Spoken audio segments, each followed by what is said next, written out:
Hi, I'm Dr. Linda Mintle. Hey, thanks for listening to the Dr. Linda Mintle Show.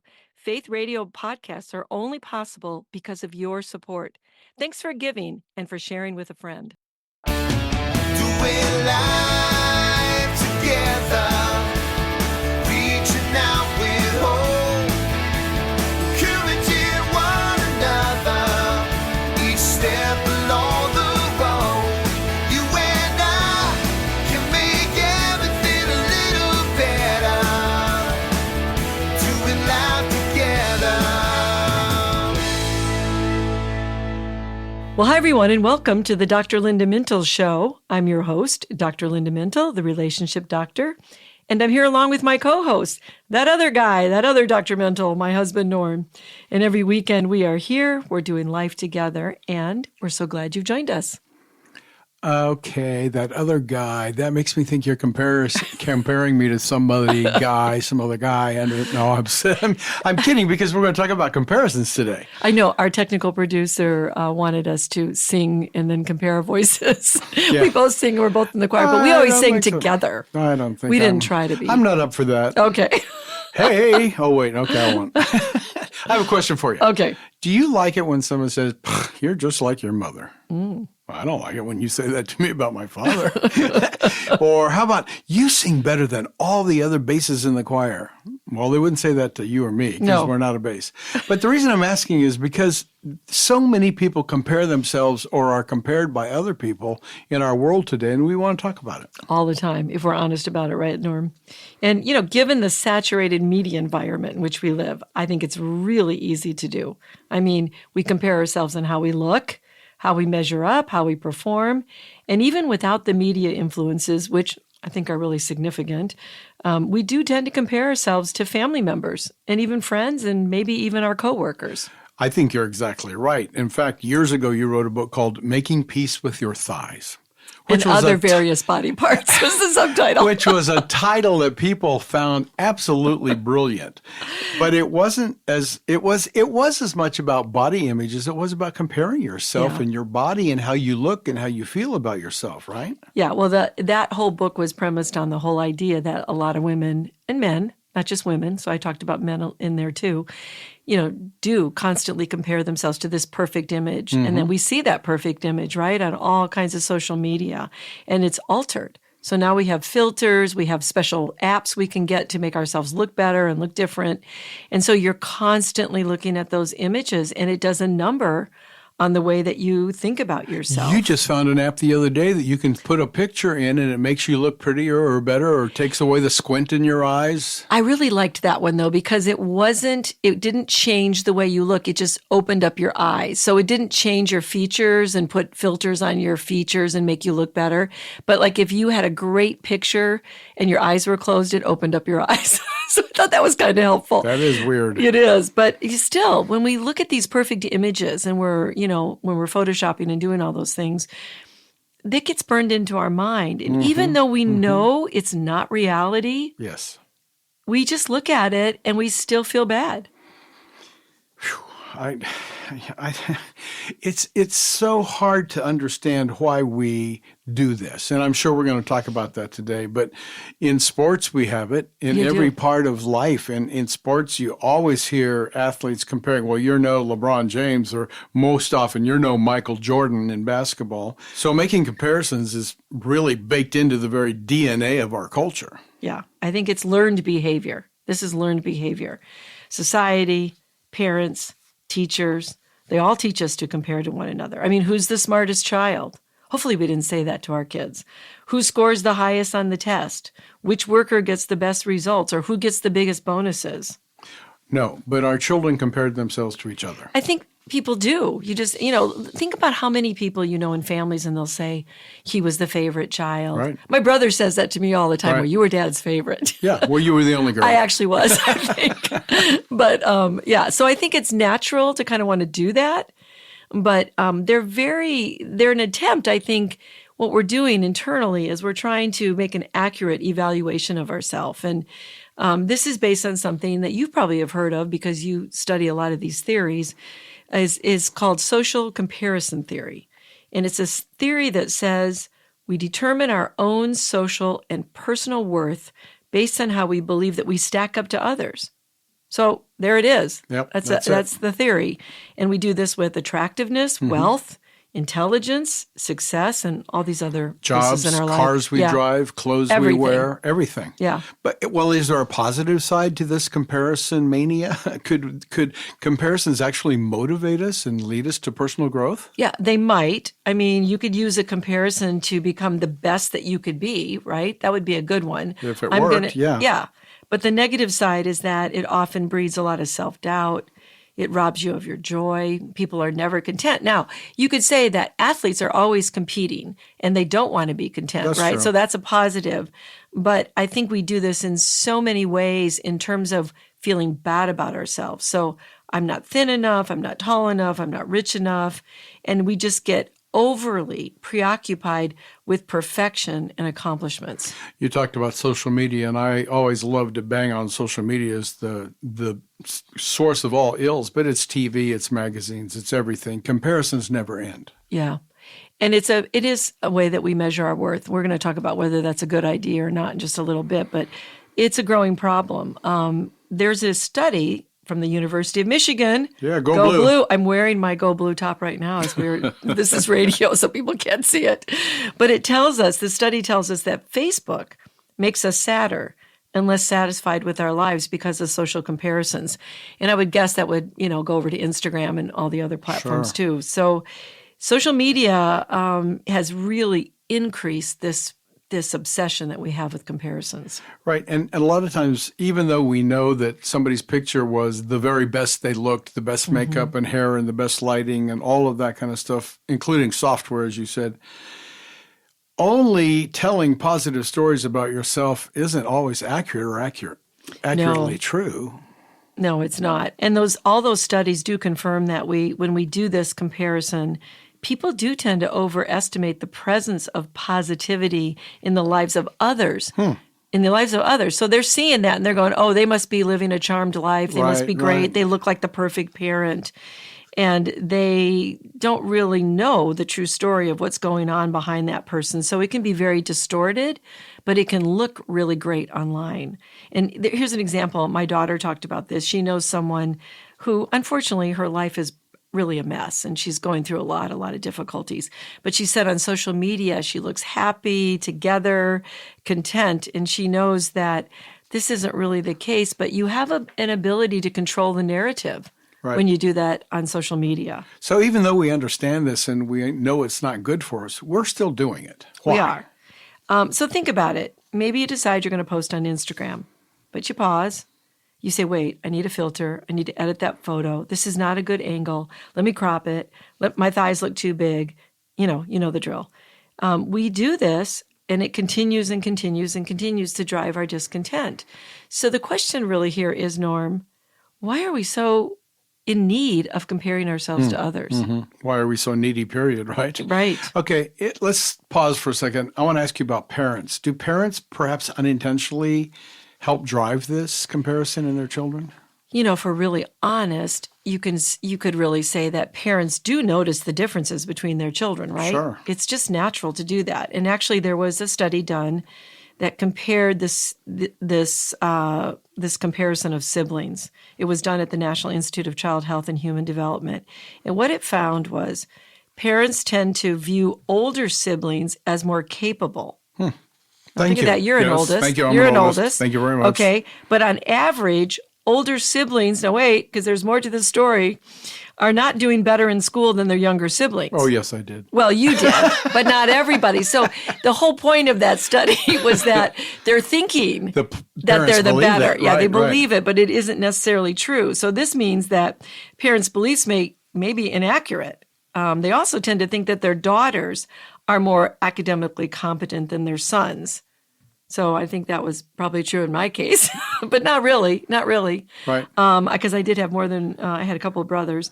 And at least in terms of grades, I mean, that one seems to be true. Girls do tend to do better sometimes in grades. So do kids then live up to or down to those expectations from their parents? Yeah, I think it can really damage their self-esteem, especially if they're making those comparisons in front of the children. So I can say that my parents didn't do that. Yeah. They never said whatever they believed. They didn't. We tried to be really careful with that too, because it can really damage their sense of self.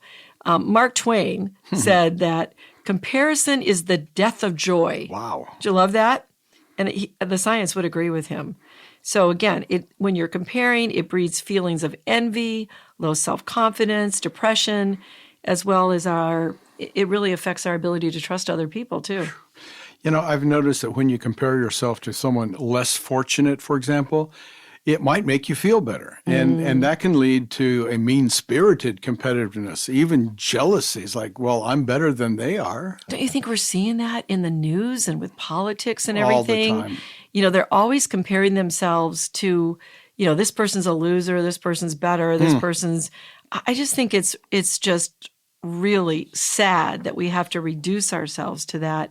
And again, we're going to sort of correct this from a spiritual perspective in the next segment. So before we go to break, talk a little bit more about the consequences of comparing. Well, a good place to begin is to focus on replacing your self-talk. I mean, what do we say to ourselves? If it's comparison, then we want to stop that thought, right? If we're thinking, I'm not as good as this person, I don't measure up, you could replace that with, I'm unique, I'm not that person, God has given me different talents, and God has a unique call on my life. That's good. So we have to start by recognizing, I'm making a comparison again, and then replace those thoughts. Yeah, and a different focus is to compete against yourself. We mentioned that a little bit. This is how we can motivate ourselves to do better. So as I mentioned, those top athletes, they do this. They work on improving their times, their skills, and in the development of what is sometimes called a growth mindset, like how can I improve myself so I can be better rather than, doing that against somebody else. Okay. Well, that sounds like a much healthier approach.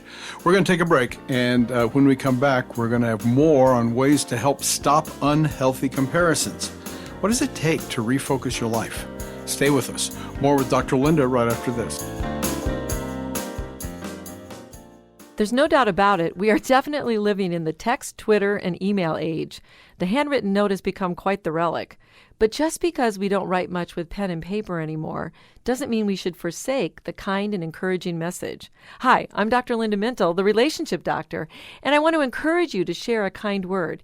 Even if it's a text, the power of telling a friend you're thinking of them, complimenting a success, or just saying, hey, hang in there, can make all the difference.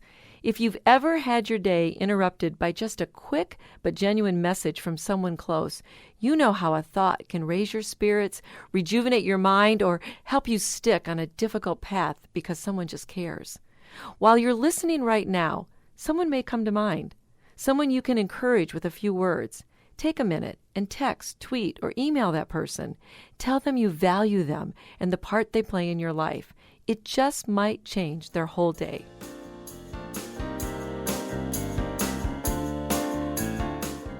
Conflict is a part of every healthy relationship. How you deal with conflict is what will either grow or destroy relationships. Do you avoid? Maybe you become highly emotional and then regret what you said or did. Getting control of our emotions is not always easy, but it is possible. Hi, this is Dr. Linda Mintle, and I wrote the book We Need to Talk in order to help all of us deal better with conflict. We Need to Talk, available at bookstores and online where books are sold.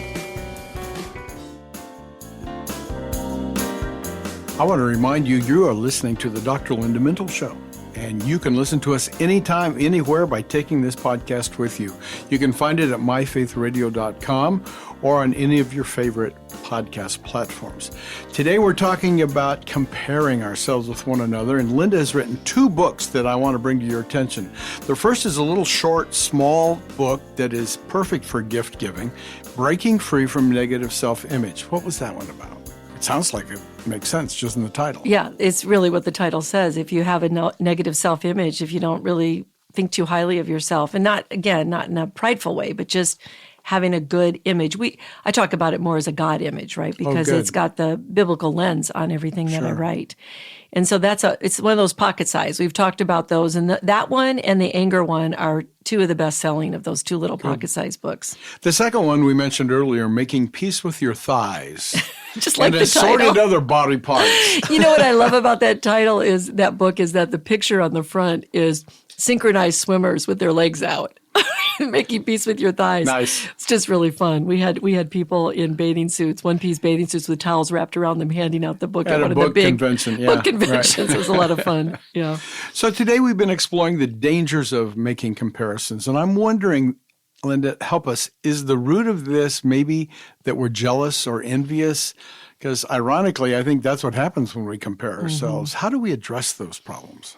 Well, it goes back a little bit to what I was saying, Norm. When you think of yourself as unique and appreciate others for who they are, you're not going to feel jealous and envious. But you've got to start there. You've got to say, I'm unique. I'm somebody that is only uniquely me because of who God made me to be. But most of us don't do that. So that's easier said than done. And it requires us to feel secure in terms of who we are and how God has made us. So if we feel that we're doing the best we can, and we have what's called a growth mindset, and actually we did a podcast on this. I don't know how old that podcast is. We might want to redo that again. But that's really where you try to improve so you can do better in life in lots of ways, rather than thinking that everything about you is already fixed and set and you can't make any changes in your life.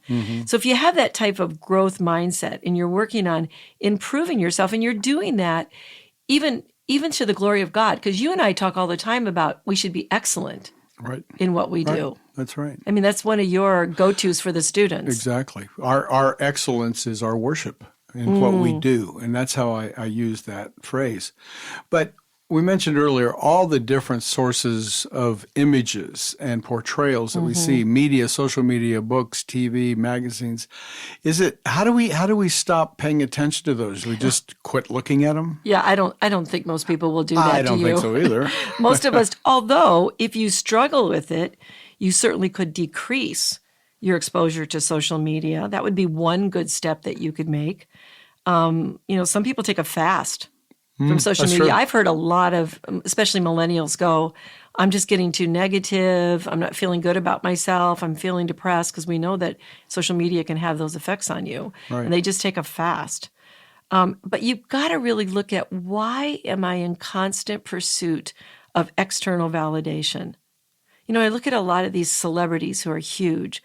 Everything they do is so that other people can look at them and envy them. And I think, is that really an eternal value?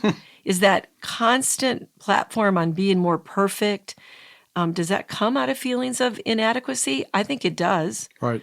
I think that you have to really start to think about, in the core part of who I am I okay? And the only way you can really get there, I think, is if you have that God image. Right.